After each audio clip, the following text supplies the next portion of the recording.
नमस्कार मित्रांनो, आज आम्ही नागठाण्याला आलो आहे आणि इथे छान एक वनस्पती फुललेली आहे।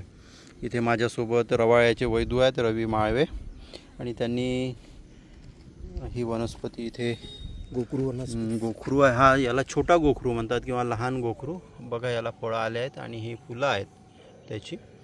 हा छोटा गोखरू आयुर्वेदात अत्यंत गुणकारी औषधी म्हणून उल्लेखित आहे। याच्या फळाचा काढा किंवा पंचांगाचा काढा हा विविध आजारावरती चालतो, जसं की किडनी स्टोन आहे, युरिन स्टोन आहे, आतील जखमा आहेत आणि वातावर पण याचा उपयोग होतो। असे अनेक गुणधर्मांनी परिपूर्ण अशी ही वनस्पती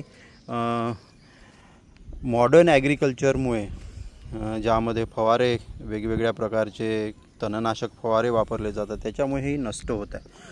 याशिवाय औषधी वनस्पती तर आहेच, पण याचे हे जे कोवळे पानं आहेत शेंड्यावरचे, ही जी कोवळी पानं आहेत, याची भाजी खूप छान होते। याला तोडायचे, उकडून घ्यायचे थोडेसे हलकेसे, आणि त्यानंतर कांदे टाकून याची छान भाजी होते। तर अशी ही अत्यंत पौष्टिक आणि औषधी गुणधर्मांनी उपयुक्त अशी ही वनस्पती नष्ट होऊ पाहता हिला जतन करणं आणि त्याचं संवर्धन करणं अत्यंत आवश्यक आहे। बघा, इथे छोटंसं असं प्रोटेक्शन केलं आहे या शेतकऱ्यांनी, आणि त्याच्यामुळे इथे जनावरं नाही आली, गवत छान त्याच्यामुळे इथे बघा छान या झाडाची ग्रोथ झालेली आहे। या गवताच्या मध्ये अशी ही सुंदर वनस्पती ट्रायबुलस टेरेस्ट्रिस असं याचं शास्त्रीय नाव आहे, गोखरू।